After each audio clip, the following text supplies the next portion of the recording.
चिंतन करें। कैसा चिंतन करना है वह भी बतला रहे हैं। संचिन्तयेत् भगवतश्चरणारविन्दं वज्रांकुशध्वजा सरोरुह लांछनाढ्यम् उतंग रक्त विलसन नक्षत्रबाला ज्योत्सना विराहत महध्यान्धकारम्।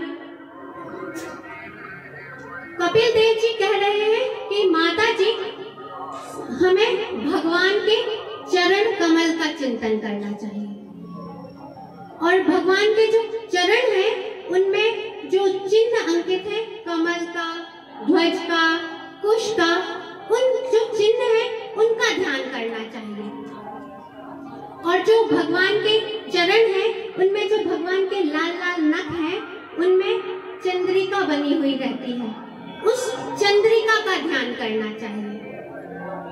इस प्रकार भगवान के नख चंद्रिका का ध्यान करने से हृदय की जो ग्रंथि है वह समाप्त हो जाती है और फिर उस पुरुष की वैसी ही स्थिति हो जाती है जैसे कि कोई व्यक्ति मदिरा का पान कर लेता है, तब उसे यह अपने शरीर का भान नहीं रहता है कि मेरे शरीर में वस्त्र है कि नहीं है, कहां पर पड़ा हुआ हूं मैं, उसे कोई अपने शरीर का कोई भी भान नहीं रहता है। कपिल देव जी कह रहे हैं कि उस चरमावस्था को जब जीव पहुंच जाता है तब उस जीव की भी वही स्थिति हो जाती है, उसे अपने शरीर का कोई भी भान नहीं रहता है कि मैं इस शरीर से क्या कार्य कर रहा हूँ, मैं कहाँ जा रहा हूँ, मैं कहाँ आ रहा हूँ। और उस जीव का जो शरीर है वह प्रारब्ध के अनुसार जीवित रहता है। जैसे कि कोई गाड़ी रहती है, जब वह बहुत स्पीड में रहती है, जब बहुत तेज स्पीड में रहती है और उसका इंजन बंद कर देते हैं तो कुछ दूर तक गाड़ी अपने आप से ही चलती है।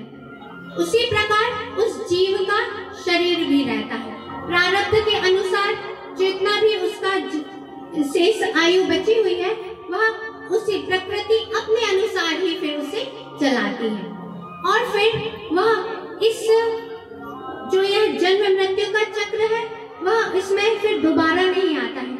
जैसे कि जब जीव स्वप्न देखता है और स्वप्न में जो शरीर रहता है और जब अपन जागृत हो जाते हैं, जाग जाते हैं, फिर अपन उस शरीर का कैसे त्याग कर देते हैं, उसी प्रकार चरमावस्था को जो जीव पहुंच जाता है उसकी वही स्थिति हो जाती है।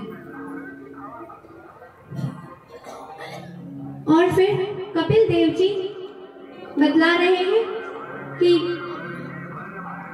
वे देवहूति जी ने पूछा कि अब मैं आपसे भक्ति योग का बारे में जानना चाहती हूँ, अब आप मुझे भक्ति योग का वर्णन कर सुनाइए। तब कपिल देव जी ने बतलाया कि जो देह में आसक्त पुरुष होते हैं, भगवान की भक्ति से ही हृदय में जितनी भी भगवान का जागरण होता है, भक्ति ही सबसे श्रेष्ठ बतलाई है।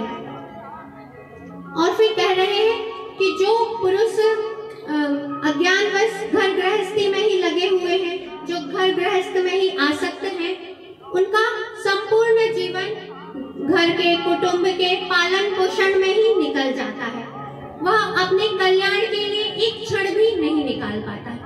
धन की हाय हाय में ही और कुटुंबियों के पालन पोषण में ही अपना सारा जीवन व्यतीत कर देता है और जब उसका शरीर काम करना बंद कर देता है, जब वह वृद्धावस्था को पहुंच जाता है, तब उसकी स्थिति वैसी ही हो जाती है जैसे कि कोई बूढ़ा बैल रहता है। जब किसान बैल जवान रहता है तब उसका बहुत उपयोग करते हैं और जब बैल बूढ़ा हो जाता है तब उसे सब उसकी उपेक्षा करने लगते हैं। किसी ने उसे भोजन दिया तो ठीक, नहीं दिया तो बेचारा वैसे ही रहता है। उसी प्रकार जो घर गृहस्थ में आसक्त पुरुष रहते हैं उनकी भी वही स्थिति हो जाती है।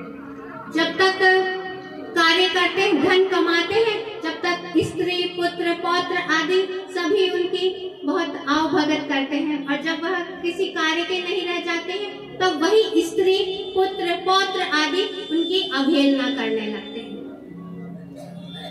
और फिर वह जीव जब मृत्यु को यही सब सोच के फिर वह मृत्यु को प्राप्त हो जाता है।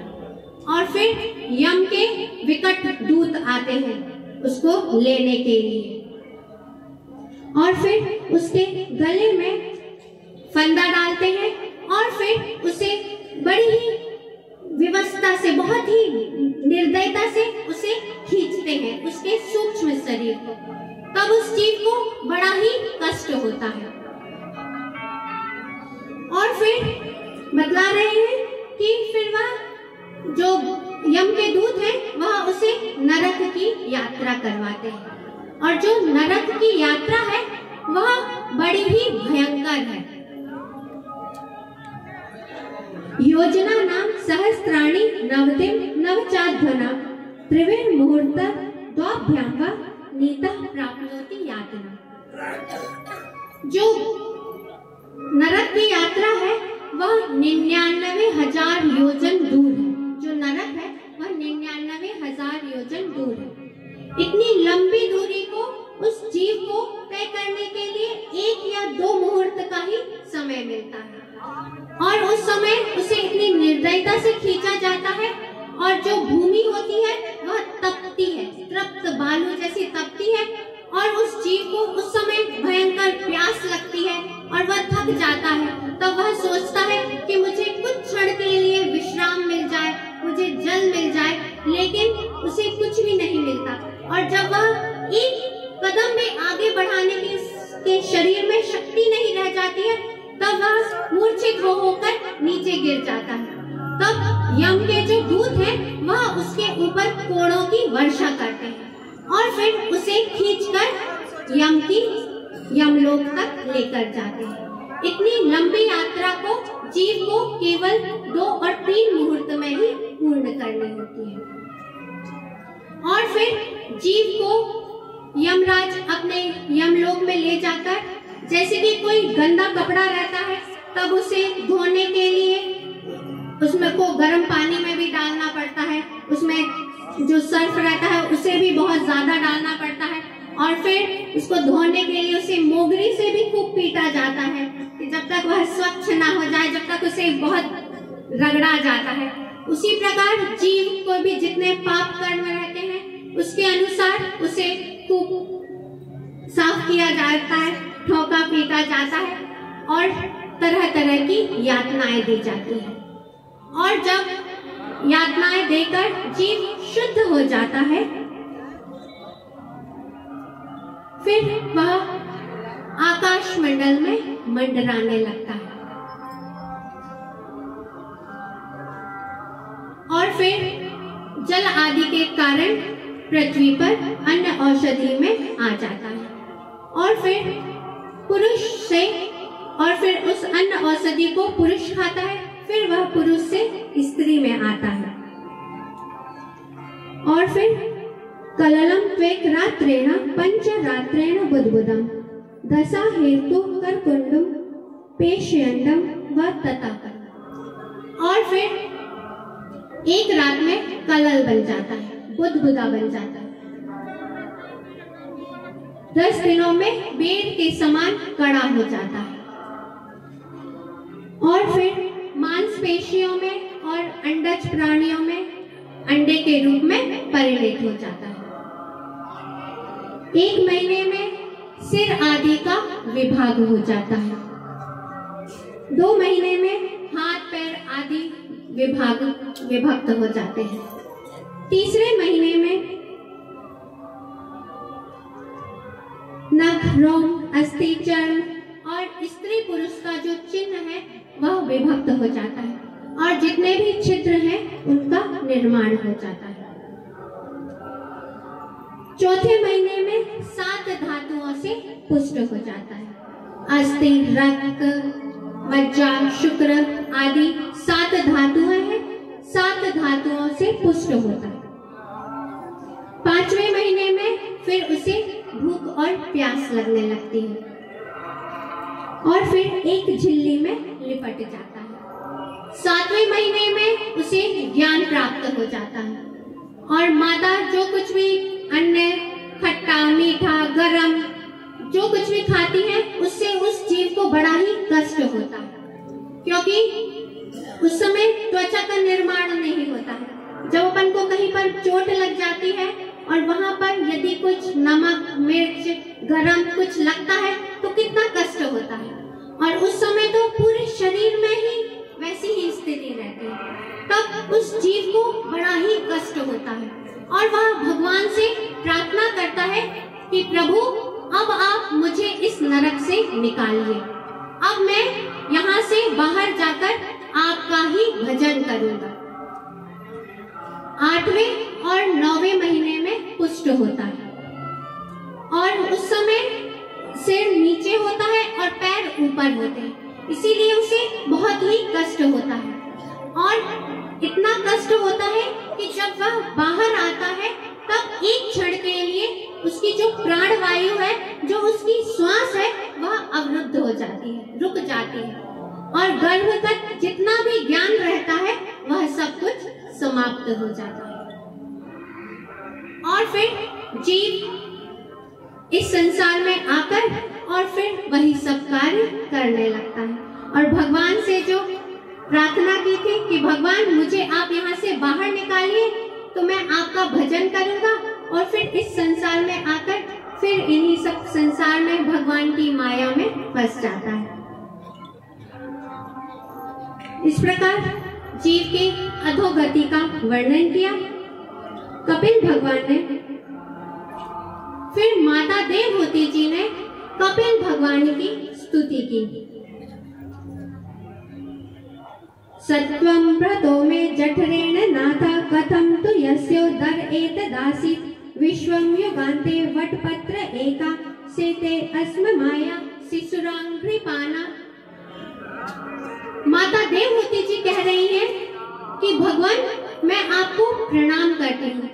भगवान यह कैसी विचित्र आपकी माया है कि जब यह जो संसार है, जब यह प्रलय काल उपस्थित होता है तब संसार में जितना जो कुछ भी है वह सब भगवान के उदर में समा जाता है और उन्हीं भगवान उस वट वृक्ष के पत्ते में छोटे से बालक बनकर अपने पैर का अंगूठा चूसते हैं। उन भगवान को मैंने अपने गर्भ में धारण किया। यह कितनी विचित्र कितनी विडंबना है। फिर कपिल भगवान ने माता देवहूति जी से कहा, माता जी मैंने आपको जो यह भक्ति मार्ग के बारे में बतलाया है, अब आप इसी का अनुसरण कीजिए। और फिर कपिल भगवान वहां से चलकर गंगा सागर में, जहां पर गंगा और गंगा नदी सागर से मिली है, उस पवित्र स्थान पर तप करने के लिए चले गए। और कपिल भगवान आज भी गंगा सागर में तप कर रहे हैं। माता देवहूति जी ने कपिल भगवान के दिखलाए हुए मार्ग का अनुसरण किया और फिर समाधि में स्थित हो गई। तब उन्हें अपने शरीर का भी भान ना रहा। जैसे कि कोई स्वप्न से जाग जाता है, उनकी भी वही स्थिति हो गई। उन्हें कोई भी किसी का भी भान ना रहा और उनका जो शरीर था वह नदी के रूप में परिणत हो गया। सिद्धदा सिद्ध सेविता, और उनका शरीर एक नदी के रूप में परिणत हो गया। जो इस पावन चरित्र का श्रवण करता है उसे तत्व ज्ञान की प्राप्ति होती है। अब हम लोग चतुर्थ स्कंद में प्रवेश कर रहे हैं। विदुर जी ने मैत्रेय जी से पूछा कि अब मैं आपसे मनु जी के पावन वंश का श्रवण करना चाहता हूँ। मनस्तु सत रूपायां त्रिस्रा कन्यास जगिरे आकुति देवहूतिश्च प्रसूति विधि विश्रुता। बोलिए भक्तवत्सल भगवान की जय।